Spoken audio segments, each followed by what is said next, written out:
আগামীকাল সঙ্গীত জগতের কিংবদন্তি শিল্পী প্রয়াত জুবিন গর্গের ৫৩তম জন্মদিন উপলক্ষে শিলচরের ডিএসএ মাঠে অনুষ্ঠিত হতে চলেছে বিশেষ সাংস্কৃতিক অনুষ্ঠান হাজার কণ্ঠে জুবিন গর্গ।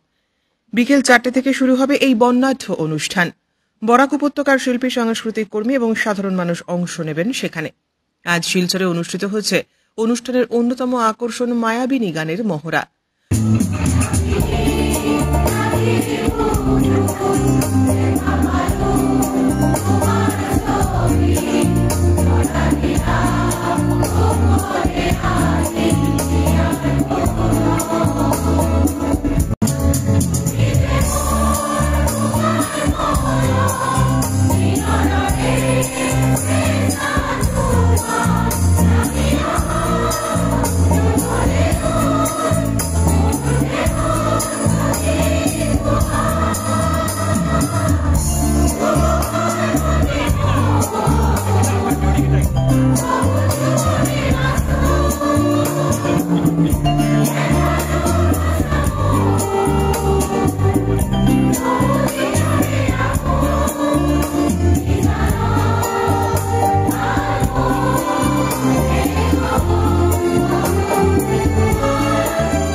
মহড়ায় উপস্থিত ছিলেন ভারতের কণ্ঠখ্যাত গায়ক দেবজিৎ সাহা।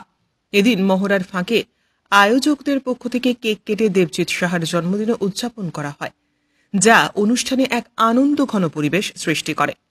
এই বৃহৎ সাংস্কৃতিক আয়োজনের দায়িত্ব নিয়েছে cultural fraternity of Barak valley.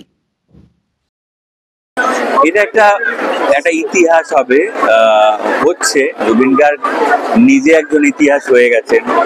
R Barak cultural fraternity প্রথমবার বরাক ভ্যালিতে এত বড় একটা মানুষকে নিয়ে, জুবিন গার্গ যদিও শুধু আসামের নয়, শুধু বরাকেরও নয়, কারণ জুবিন গার্গের একটা সম্পর্ক বরাক ভ্যালির সাথে ছিল আগে থেকে, যেহেতু করিমগঞ্জে পড়াশোনা করেছেন।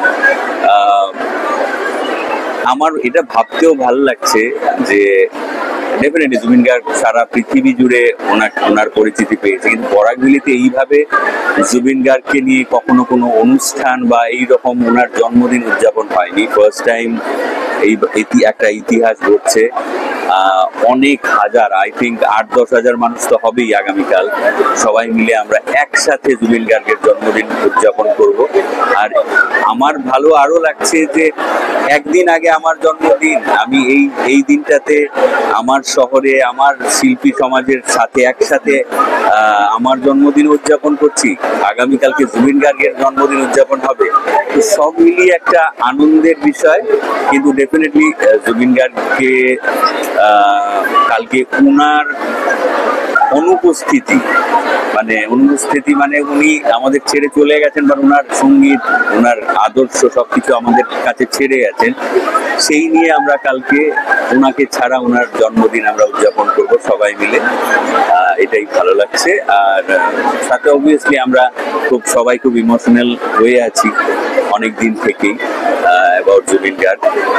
কিন্তু আশা করছি কালকের এই এত হাজার একসাথে আমরা শিল্পী মিলে গাইবো, শুধু শিল্পী নয়, নানান স্কুল, কলেজ, বরাক ভ্যালির যত ছাত্রছাত্রীরা আছে সবাই আসবে।